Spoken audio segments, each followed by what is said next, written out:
Selamat datang kembali di podcast Biar Lega. Podcast dimana gue Gilang Baskara berbicara, mengeluarkan apa saja yang ada di otak saya biar lega. Dan kali ini, dan podcast ini tayang setiap hari Kamis harusnya, tapi ini lagi direkam di hari Kamis sore. Begitu. Dan lagi-lagi di mobil. Ini kayaknya akan berisik suara AC gak sih? Dengeran nggak? Gue soalnya nggak pakai monitor suara nih, jadi ya habis lagi gerah banget, panas. Ada. Kita sudah, kalau di Jakarta ya, sudah PSBB transisi, PSBB lagi, katanya tarik rem darurat, sekarang transisi lagi, ya. Corona memang yang ngatur pemerintah kok. Pemerintah bilang aman. Pemerintah bilang tidak aman. Corona tidak berani dengan pejabat-pejabat Indonesia.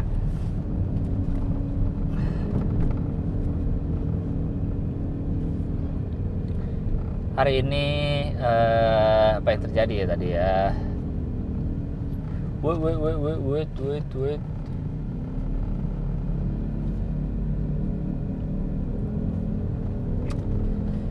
Tadi pagi gue bersepeda, senang sekali rasanya, menyenangkan ya, bersepeda tuh candu. Gue mengalami lagi endorfin yang keluar karena bersepeda selayaknya dulu waktu gue lagi getol-getolnya 2011 sampai 2014 lah. Itu masa gue sedang getol-getolnya bersepeda tuh.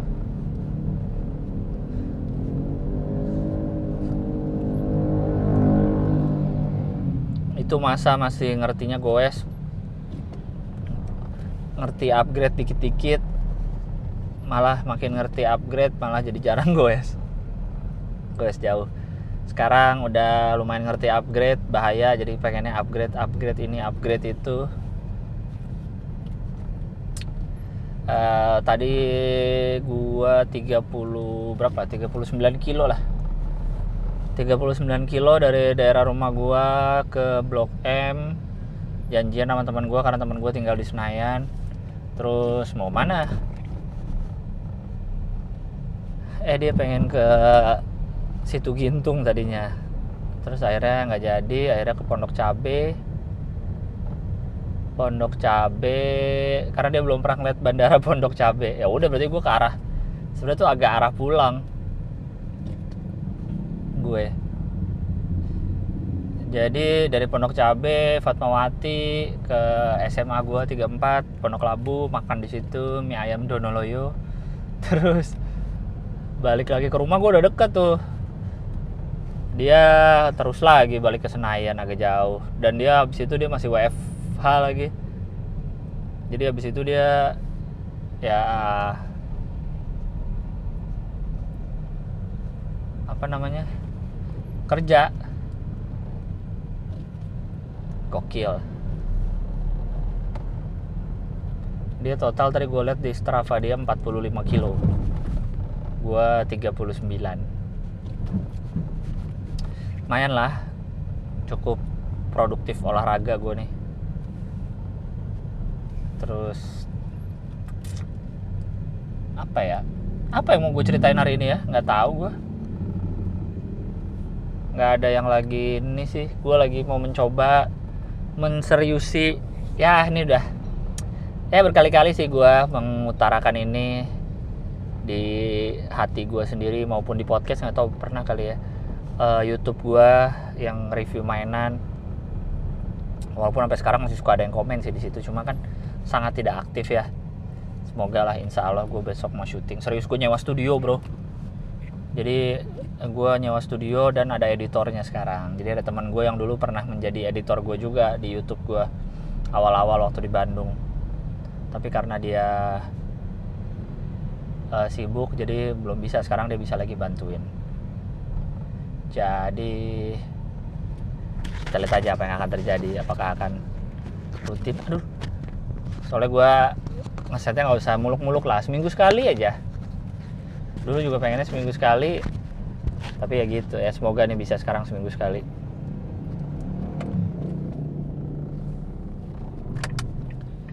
Karena emang gitu katanya kan, lu iniin dulu, cobain semua.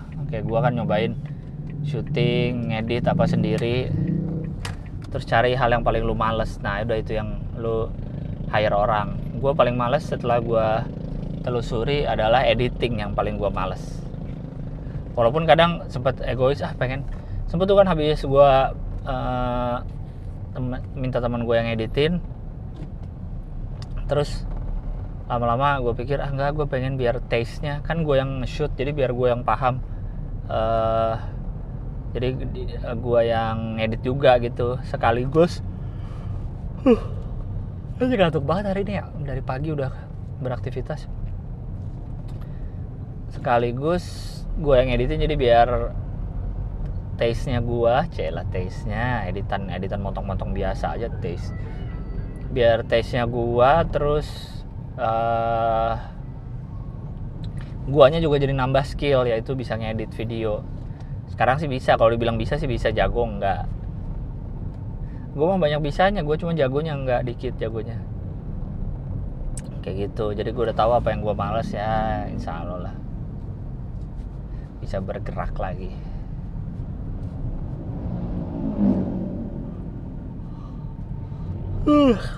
Anjing ngantuk banget bener. Enak sebenarnya bangun pagi beraktivitas, cuman jadinya ngantuk ya. Ngantuknya selalu jam-jam segini nih, sore, siang, sore itu jam paling krusial untuk menjadi mengantuk. Kayaknya aku harus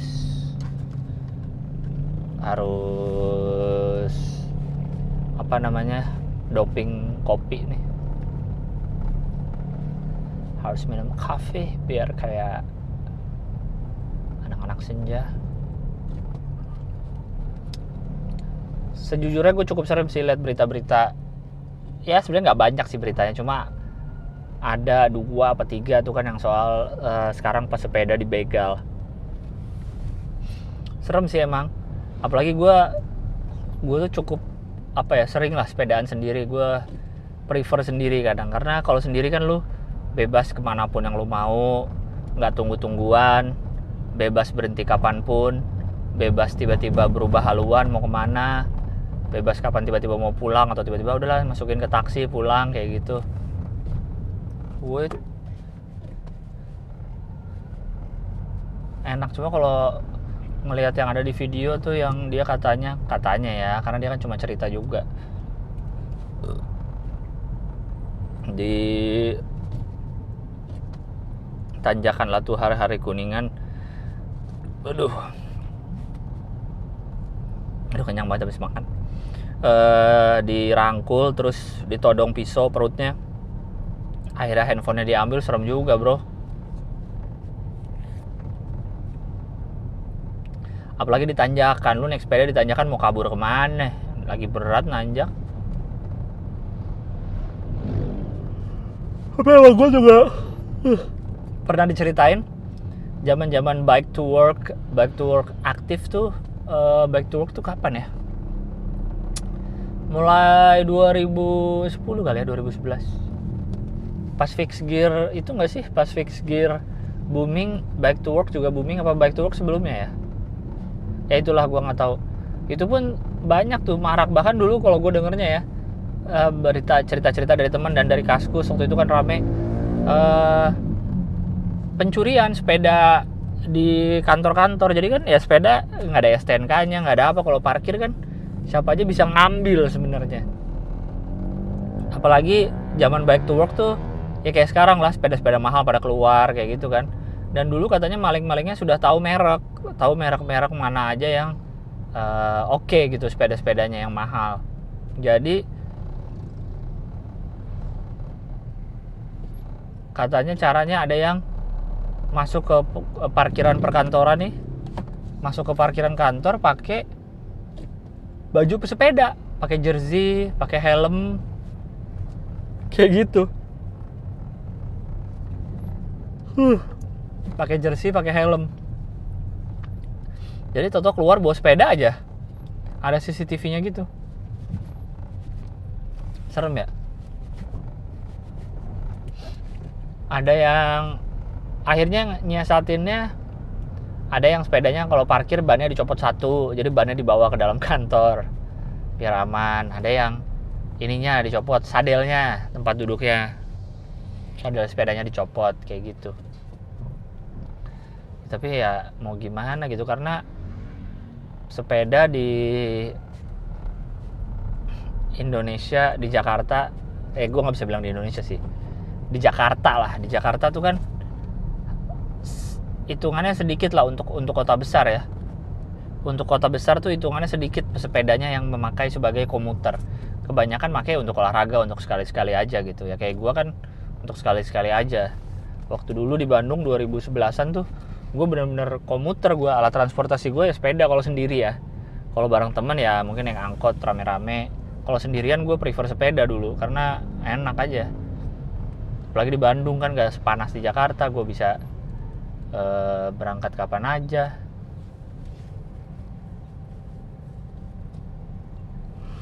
Berangkat sendiri. Kayak gitu dulu.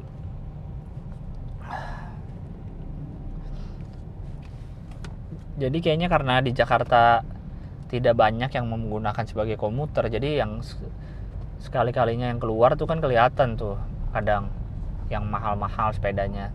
Akhirnya lah malah yang jarang sepeda jadi barang mewah, malah jadi barang inceran orang jahat gitu. Karena kan satu, jualnya mungkin lebih gampang karena nggak butuh surat-surat, nggak ada STNK bla bla bla segala macam registrasi.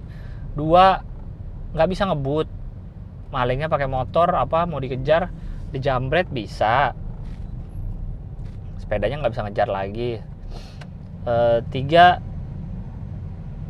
persatuan Indo apa tiga ya? Ya gitu lah, kenapa gue mesti pakai nomor tadi ya? Jadi kan gue jadi beban harus ada nomor-nomornya terus. Ya intinya itu, sepeda tuh gampang lah, dipretelin, dijual per parts bisa kayak gitu. Coba kalau sepeda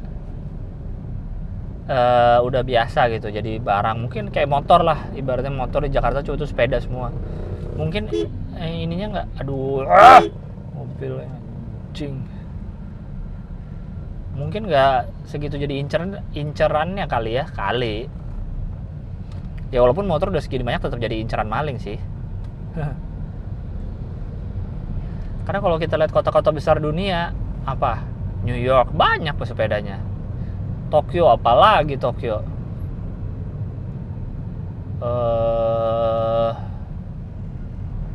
kalau kita lihat tuh Amsterdam, Denmark apalagi, gitu kan. Denmark bahkan pernah jadi negara paling ramah pesepeda.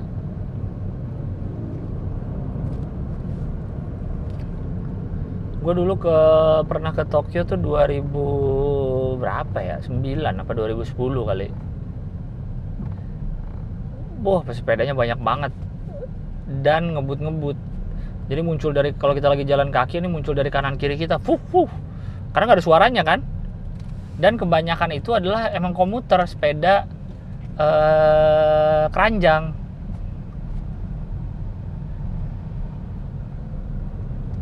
Pokoknya road bike, tapi road bike-nya bukan yang balap ya. Pokoknya sepeda jalanan aspal, terus komuter bike yang pada pakai keranjang tuh banyak banget di Jepang. Karena kan emang kebutuhan gitu, mereka butuh rak, butuh keranjang ya untuk bawa barang-barang, namanya juga komuter, bawa kerja atau belanja segala macam. Yang kayak sekarang lagi tren nih komuter bike ya kan, pada pakai keranjang kayak gitu-gitu. Walaupun ya mungkin komuternya kalau yang sekarang dari kafe ke kafe ya. Kayak gitu. Abang gua pun sempet kuliah di sana di Kyoto. Dia punya sepeda di sana, sepedanya dibawa ke Indonesia. Sepedanya ada rak gitu depannya, mantep. Partsnya juga oke. Walaupun ya di yang sekarang lagi tren ini nih, tren sepeda di tahun ini adalah komuter bike. Lucu sih, gue seneng liatnya. Jadi ini baru, gue nggak terlalu gimana lah sama orang yang ikut tren, maksudnya karena gue sepedaan udah dari lama terus jadi baru sepedaan sekarang, yang enggak lah.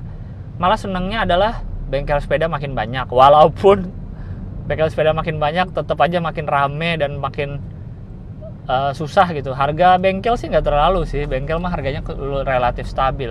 Yang mahal itu harga parts, ya Allah, harga parts sepeda mahalnya. Bengkel-bengkel masih relatif stabil secara harga.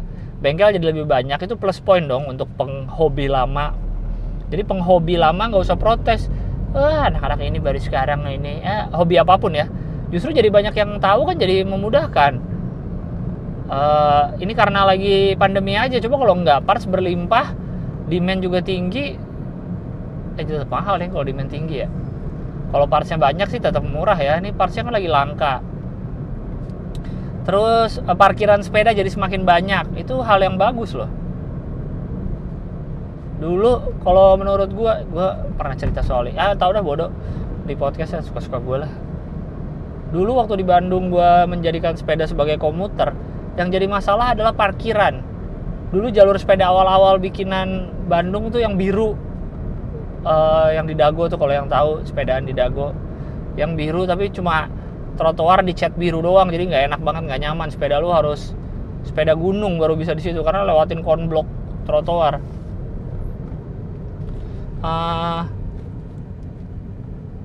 Apa yang mau gue omongin tadi ya? Apa sih tadi gue ngomong? Masalahnya tuh menurut gue bukan jalurnya. Jalur nggak apa-apa lah, gue masih bisa lewat aspal, nyelip mobil masih nggak apa-apa, gue sih nggak masalah, asal saling menghormati aja sesama pengguna jalan. Yang jadi masalah adalah parkirannya bro. Parkiran sepeda susah. Gue inget dulu di Bandung, sewaktu jadiin sepeda sebagai komuter, kemana-mana bingung parkirnya kadang-kadang. Yang khusus ya kalau ditempelin di pagar, diikat atau di tiang ya iyalah. Cuma yang khusus bisa parkiran sepeda tuh jarang. Mall yang gue inget di PVJ ada yang parkiran yang tiang buat digantungin gitu. Di Ciwalk ada. Kalau di Ciwalk malah lu pakai karcis. Gue nggak apa-apa dah, mending deh kalau parkiran sepeda pakai karcis, bayar tapi proper parkirannya dibanding bingung di mana. Nggak apa-apa, gue bayar. Di Ciwalk tuh bayar tuh pakai karcis, gue ingat, parkiran sepedanya lu bareng sama motor. Di BEC dulu di Bandung juga ada, nggak bayar. Di BEC ada di basement. Nah, yang malas nih Braga City Walk. Braga City Walk itu ada sepedanya, parkirannya. Tetapi ada di basement 2 apa basement 3 gitu. Jadi kalau kita mau pulang harus naik sepeda 2 lantai untuk keluar dari mall itu. Ya gitulah. Padahal harusnya pesepeda mah di depan aja, orang ketinggal kasih tiang kok. Tiang yang buat digantung udah beres, kasih yang banyak. Jarang dipakai ya udahlah, bikin tiang berapa sih paling harganya. Dikarcisin nggak apa-apa kalau menurut gue ya. Gue nih kan menurut gue, dan kayaknya pesepeda lain mungkin setuju. Nggak apa-apa parkir bayar kami, asal proper.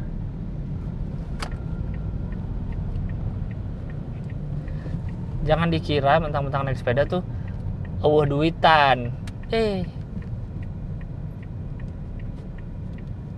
Tak kasih tahu ya. Kayaknya ya menurut survei diri saya sendiri, kebanyakan pesepeda itu pengendara mobil juga. Tapi kebanyakan pengendara mobil belum tentu pesepeda juga. Ya nggak? Bener nggak? Jadi pesepeda nih,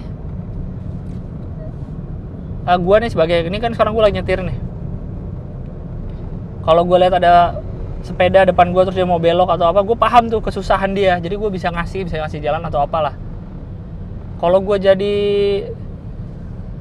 lagi jadi pesepeda, kadang mobil tuh nggak paham gitu. Gue pun ngerti kalau pas gue jadi pesepeda, ini gue jangan nyalip mobil begini gitu, mungkin. takutnya bikin kagok gitu, atau jangan gimana kayak gitu. Jadi buat para mobil-mobil ya emang, tapi sepeda kan banyak yang sembarangan. Memang kita di Indonesia bro, itu namanya oknum. Emang pemobil nggak ada yang jelek cara nyetirnya, nggak ada yang parkir miring, anjing. Tenanglah, semua sisi di hidup ini ada sisi jelek, ada sisi buruknya. Mobil ada yang pengendara mobil ada yang baik, ada yang buruk. Pesepeda ada yang baik, ada yang buruk. Polisi ada yang baik dan baik semua kalau polisi. Kayak gitu bro. Pejabat juga Indonesia ada yang baik, ada yang sangat baik. Jadi tenang aja gitu loh, nggak usah lu mentang-mentang lu bawa mobil lu jadi songong ke yang lain. Mobil lu belum tentu lebih mahal dari sepeda yang lu klakson loh. Walaupun ya, gue lihat ya yang di Instagram sih komuter bike yang akun-akun komuter bike gitu. Kalau gue lihat ya, banyak yang kayaknya hanya ngebangun gitu, dia kesenangannya bukan digoes tapi dibangun gitu, kayak ngebangun frame tua, frame yang langka dibeli, terus dikasih parts-parts yang mahal dan langka-langka juga, kayak apalah ori,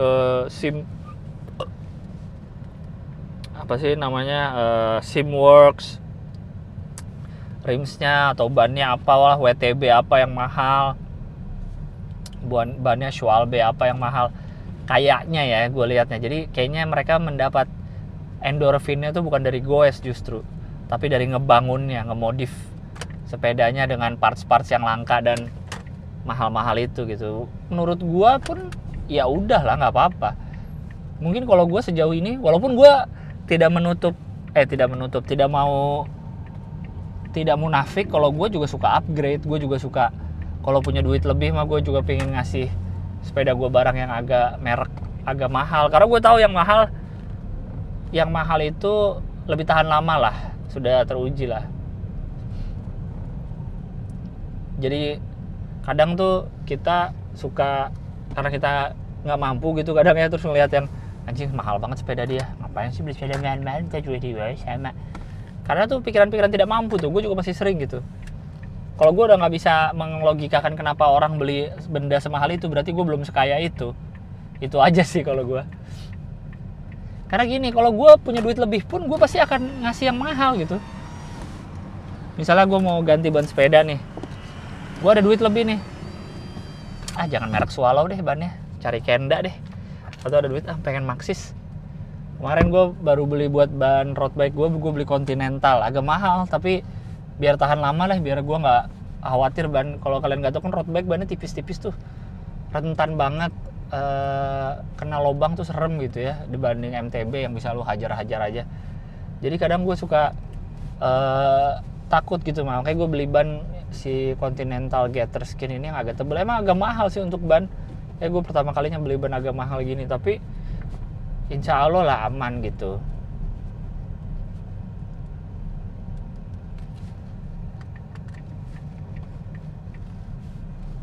Makanya lu jangan kita jangan suujon dulu lah, apalagi soal yang mahal-mahal apa segala macam, karena kan nggak tahu dibaliknya. Ntar ya, gue balas WhatsApp dulu. Kayak gitu.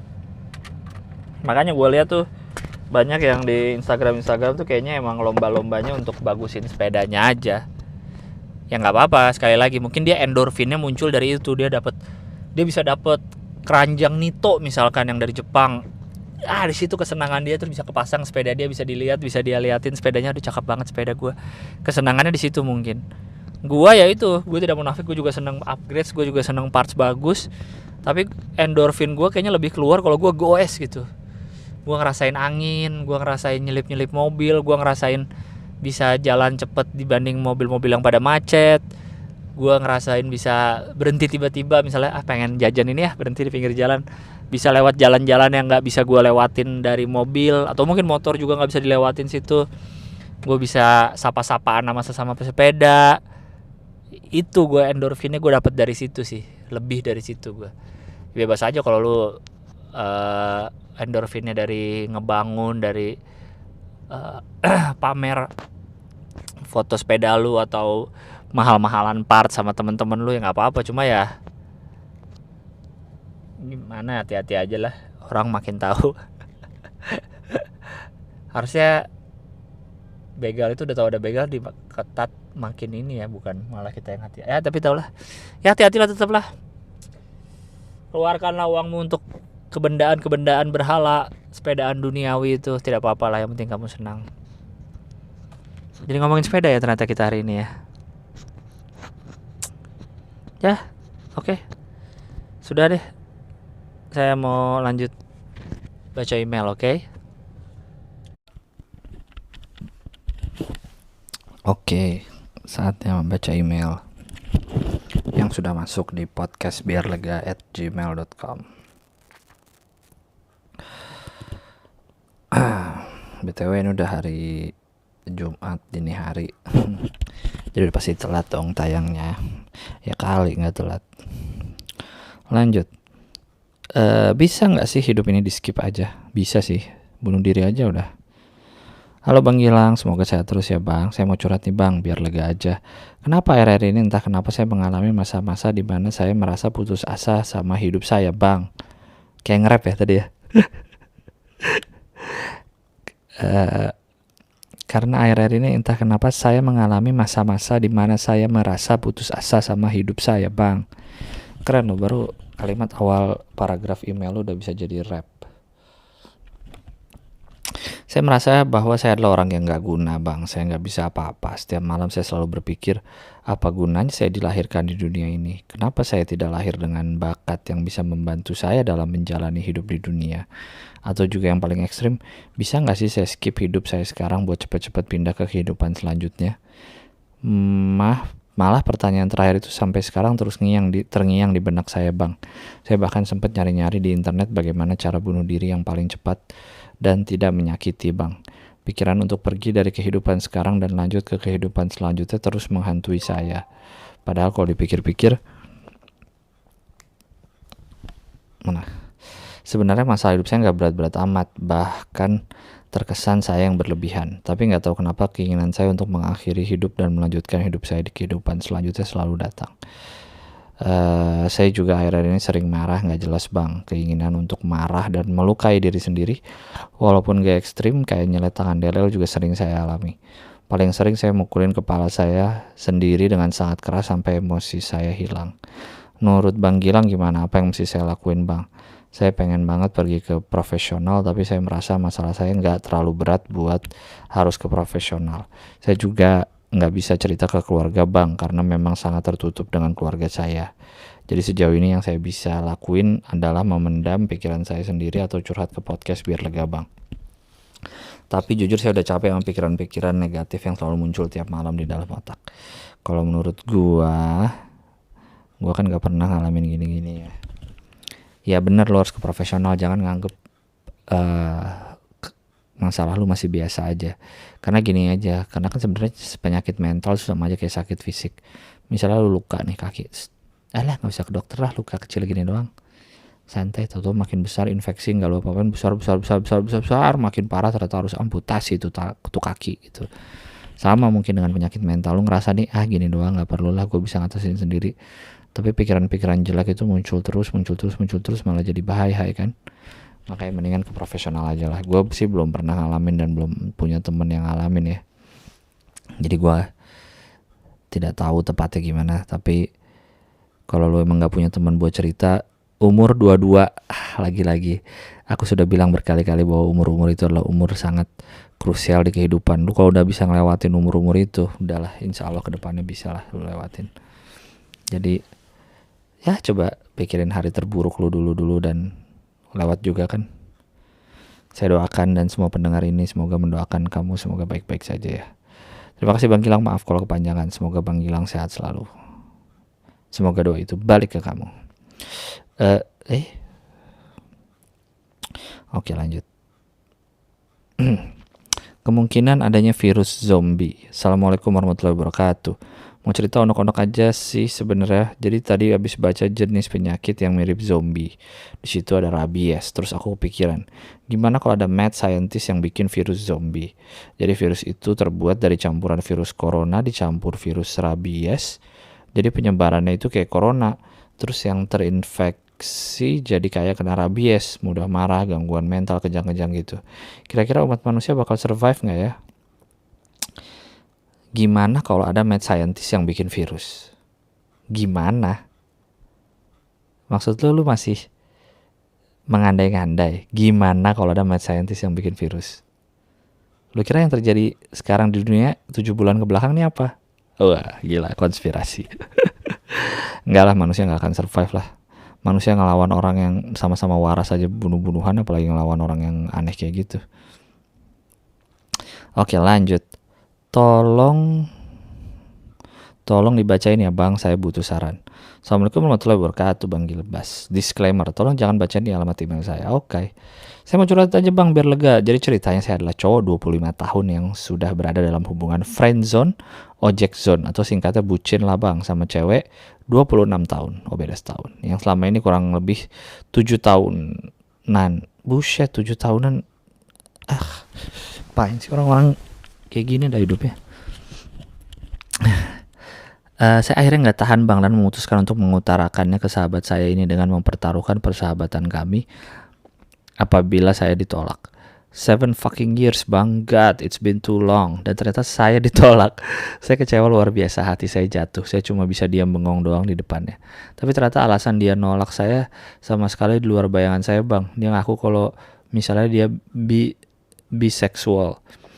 Di situ saya bingung. Dia ngaku misalnya biseksual atau beneran biseksual? Di situ saya bingung, terus nanggepin pernyataannya kayak gimana. Di situ dia bilang sayang banget dan bahkan cinta sama saya. Makanya dia bisa senyaman itu berteman sama saya. Selama ini dia gak berani ngomong ke saya karena dia takut saya akan ilfil punya sahabat seperti dia. Dia juga bilang dia butuh waktu untuk nge-explore dirinya lebih dalam tentang masalah ini.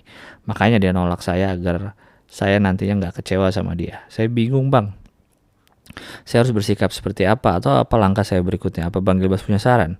Ini adalah pertama kalinya saya naksir sama cewek dan saya pengen pacaran, ternyata si ceweknya punya isu tersendiri. Itu dulu aja ya Bang yang bisa saya tulis di sini, saya mau sharing aja. Siapa tahu pendengar podcast Bang Gilbas senasib sepenanggungan kayak saya. Makasih Bang, sehat selalu. Saya nungguin terus kok podcastnya Bang Gilbas walaupun suka telat dan bahkan absen 2 minggu kemarin. Thank you Bang. Biseksual kan bisa suka sama dua-duanya kan. Berarti alasan dia nolak lu tuh bukan karena biseksual, karena lu harusnya tetap bisa suka sama lu walaupun biseksual. Jadi alasan dia nolak lu karena lu jelek aja kali. Enggak kali, karena lu nggak asik aja mungkin. Atau enggak deng, karena lu bawa ketek. Ya nggak tahu kenapa lu ya bisa gitu ya. Ya mungkin emang takdir lu jadi temen dekatnya banget kali. Siapa tahu kalau lu temenan sama biseksual deket banget bisa diajak threesome, ya nggak? Solusi nggak tuh? Aduh. Lanjut aja dah. Oke, ini email udah berapa nih? 22 September udah. Baru 22, sekarang udah tanggal berapa sih?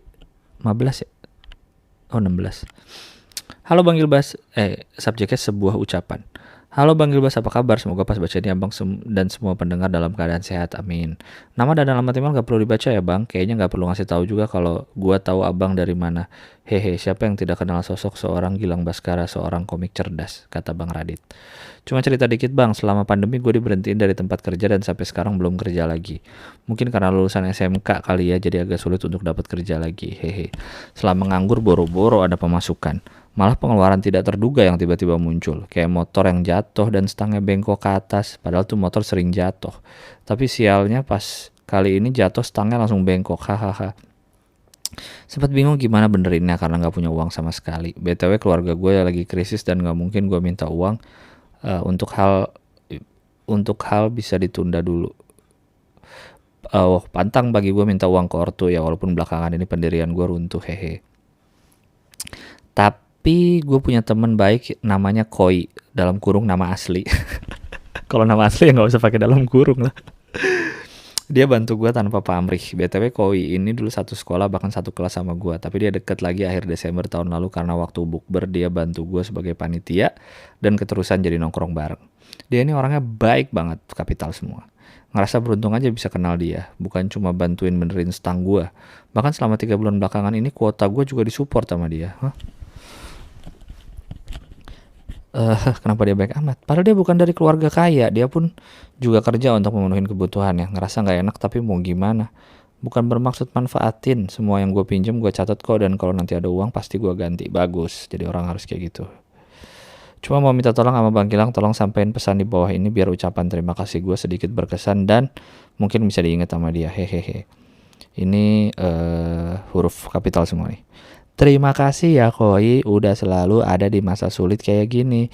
Mau minjemin duit, selalu dengerin curhatan overthinking gua. Gak pernah nolak kalau gua ajak keluar walaupun sekedar minum kopi di pinggir jalan dan nongkrong di samping Indomaret. Hehehe. Makasih banget pokoknya. Semoga apa yang lo kerjakan saat ini bakal berbuah baik buat lo di masa depan. Selalu diberi rezeki yang berlimpah buat selalu berbuat baik. Terutama sama gua. Hehehe. Sehat selalu ya Koi. Thanks for everything you give. Give-nya GIVE dong. Ini GIFT. GFT mah kado. Hadiah. Udah bang, itu aja. Hehehe. Makasih kalau udah dibacain. Sehat-sehat selalu buat Bang Gilbas dan semua pendengar podcast biar lega. Sukses buat apa yang sedang dikerjakan bang. Saat ini dan semoga tidak telat upload podcastnya. Oh ya, Koi ini cewek ya. Cie, Koi cewek. Pasti abis ini mau kamu cium ya. Oke lanjut. Curhat biar lega, jangan dibaca emailnya bang. Oke.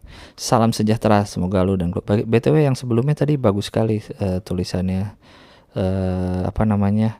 tanda bacanya enak sekali dibaca emailnya, paragraf spasi-spasinya mantap. Lanjut. Salam sejahtera, semoga lu dan keluarga selalu sehat, amin. Mau nanya nih bang biar lega. Gue punya pacar bang, usianya lebih tua dari gue bang. Gue sayang banget sama pacar gue ini bang, bener-bener sayang. Walaupun kita sebenarnya baru jadian, belum ada setahun. Tapi gue ngerasa bener-bener sayang, yang sangat takut banget kalau kehilangan dia bang. Menurut lu gimana ya bang biar nggak selalu insecure kehilangan pacar gue ini? Padahal gue bukan orang yang pengangguran. Karena kalau kata teman gue bisa overthinking gini karena gue nggak ada kerjaan alias gabut terus. Tapi kan lu bukan pengangguran. Gimana sih? Tapi lu gabut.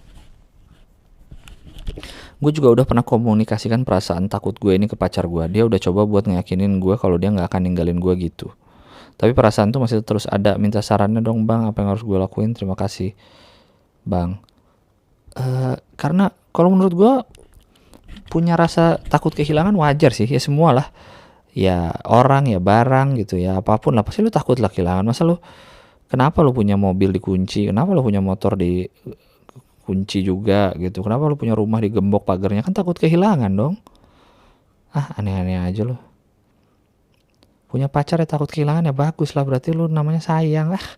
Aneh masalah lu. Salam mendengar podcast biar lega ya, terima kasih. Lanjut. Halo bang, gue pernah email soal gue mau belajar stand up. Gue udah ada materi, sampai sekarang belum buka tempat open mic di kota gue. Ya iyalah kan lagi pandemi bro. Gue ini orangnya kurang pergaulan dan gak banyak teman, dan kehidupan gue gak gitu menarik buat dibahas. Jadi kayaknya materi gue dari opini dan observasi aja. Tapi kayaknya materi gue cukup ofensif. Mungkin faktor tontonan stand up gue yang agak ofensif, atau mungkin keseringan nonton MLI. Menurut lo bang, sebagai orang yang baru memulai open mic dan bawa materinya cukup ofensif tuh oke gak sih? Apalagi open mic itu nonton buat umum. Gue juga jadi males buat materi baru gara-gara percuma gue buat materi kalau yang ini aja belum bisa gue keluarin. Oke, segini aja emailnya. Pertama, nulis aja. Mau ada open mic mau enggak. Kalau lu pengen jadi komik, karena komik ya kerjaannya bikin jokes ya harus nulis kayak gitu. Lalu selanjutnya, nggak mungkin hidup lu nggak menarik untuk dibahas. Ini ya karena lu masih baru sih ya. Justru misalnya lu bilang, hidup gue nggak menarik nih buat dibahas, itu adalah materi. Ya, gue waktu suci 2 di minggu keberapa gitu, gue benar-benar udah butek, gue nggak punya materi, susah nyari materi baru tiap minggu. Akhirnya materi gue malam itu adalah gue nggak punya materi kayak gitu. Gue mau nggak punya materi itu gue jadikan materi. Jadi semua hal bisa jadi materi asal lu bisa nyari sudut pandangnya aja. Dan kalau lu belum pernah nyobain stand up langsung ofensif dan karena keseringan nonton MLI, menurut gue iya. Jadinya lu nyari-nyari gitu. Lu merasa hidup gue nggak seru nih, apa yang seru ya? Yang seru bikin joke ofensif kayak gitu. Mungkin itu bukan keresahan lu, itu hanya jadi apa ya? Pengen aja bahas ofensif. Mungkin ya, gue juga nggak tahu. Tapi gini, gue juga selalu bilang ngejokes tentang apapun itu bebas menurut gue. Yang harus dijaga adalah lu bawainnya itu di mana dan kapan. Itu yang mesti harus dijaga. Bawainnya di mana, di depan siapa ya penontonnya gitu, di mana panggungnya, di mana siapa penontonnya, dan kapan lu bawainnya. Alright. Udah nulis aja gitu. Batasan jokes itu ada di hati nurani lu sendiri sih menurut gua. Lanjut lagi. Alamat email jangan dibaca ya bang. Subjeknya terjebak. Selamat malam bang, setelah setahun lebih gue dengar podcast lu, akhirnya gue memberanikan diri buat curhat masalah gue ke lu bang. Jadi dulu gue punya pacar, dia teman SMP, lebih tepatnya teman sekelas. Gue udah suka sama dia dari kelas 8, tapi gak berani buat nyatain perasaan ke dia. Terus gue sama dia berpisah bang, gue masuk SMA, dia SMK. Nah pas kelas 10 SMA itu gue beraniin buat deketin dia. Terus gue tembak dia dan diterima bang, gue seneng banget. Kita pacaran hampir 3 tahun kalau gak salah. Pada saat terakhir kita pacaran itu dia bilang kalau gak mau ada status pacaran di antara kita. Tapi dia bilang kalau masih ada perasaan dan masih mau berhubungan komunikasi seperti biasa kita pacaran. Alasan kenapa gitu? Dia mah gak mau kehilangan pegangan aja itu mah. Alasannya dia gak mau terikat dan terkekang sama status pacaran itu, tapi masih mau berhubungan sama gua. Nah pas akhir masa-masa SMA kita semakin jauh bang, ditambah dia harus kuliah dan kerja ke kota A, sedangkan gue juga kuliah di kota B. BTW kita dari kota C. Nah karena kita udah sibuk masing-masing, kita jadi makin jauh bang. Setiap gue hubungin dia jadi cuek. Kayaknya gue enakan pakai monitor deh, bentar ya. Oke lanjut. Nah ini kan gue bisa dengar suara gue sendiri. Nah karena kita udah sibuk masing-masing, jadi makin jauh bang. Setiap gue hubungin dia jadi cuek gitu. Kadang gak respon sama sekali chat atau telepon gue. Alasan dia sibuk kerja, kuliah. Dia kuliah kelas karyawan, jadi cuma hari Sabtu doang ke kampus dan lainnya. Tapi dia bilang masih ada perasaan sama gue. Tapi dia kayak udah gak ada perasaan lagi sama gue bang.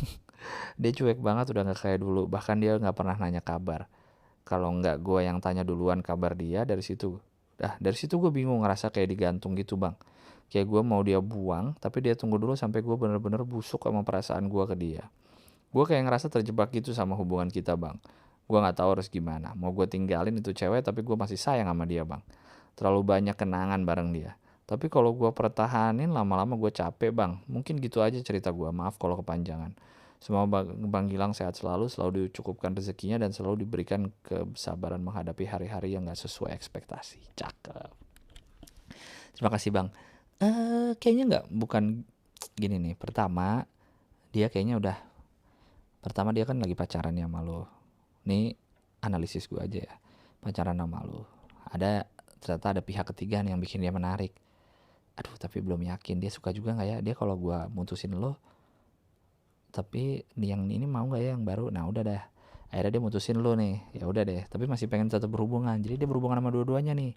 Berhubungan sama dua-duanya ternyata udah mulai berat kayak yang sana. Ya udah, yang lu ditinggal lah, nggak dikabarin, digantungin gitu ceritanya. Jadi dia sekarang sedang bermesraan dan berjumpa dengan laki-laki lain. Hahaha. Udah 17 menit nih. Gimana sih? Ini terakhir kali ya. Email terakhir nih, 5 Oktober. Udah masuk Oktober. Bentar. Wait. Terakhir tadi kan 28 September. Nih sekarang 5 Oktober. Terakhir ya. Jangan bacain nama gue ya bang. Untung gue baca subjek dulu nih. Halo, gue udah lama dengerin lo, tapi baru ini email pertama yang gue kirim. Sebenarnya pengen tahu perspektif dari orang lain aja sih. Soalnya mau cerita ke temen, takut malah nyebar ceritanya. Hahaha. Jadi gini, menurut lo bang, kalau punya perasaan ke sahabat, mending bilang ke dia apa nggak usah nih? Gue dari dulu nahan gak pengen nyatain perasaan gue, karena gue takut kalau gue bilang perasaan gue malah rusak pertemanan ini. Sampai gue umur 21 ini gue gak berani, dan posisinya gue udah punya cewek. Pengen sih nyatain biar lega, soalnya berasa banget ngeganjel di hati, nggak pengen jadian sama dia, cuma pengen biar lega aja nih perasaan gue. Ditunggu ya bang pendapat lo. Pendapat gue adalah, dan juga seperti hal yang sering gue ucapkan, yang sering gue katakan di podcast ini, dan mungkin yang sering denger juga tahu apa, di masa depan Anda akan lebih penasaran sama yang belum pernah kejadian daripada yang sudah pernah kejadian.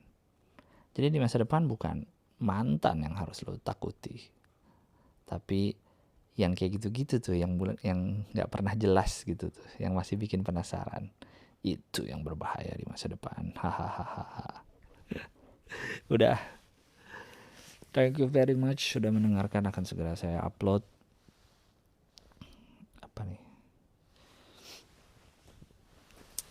Kayak gitu. Terima kasih banyak sudah selalu menunggu podcast yang makin tidak tepat waktu ini. Tapi ini makin deket waktunya ya nggak? Ini Jumat ini hari udah mau gue upload nih. Semakin tepat waktu walaupun tidak pas hari. Itulah pokoknya lah. Oke, thank you very much. Jangan lupa selalu jaga kesehatan. Jaga kesehatan, kewarasan dan kesehatan. Selalu menjaga kebersihan lingkungan.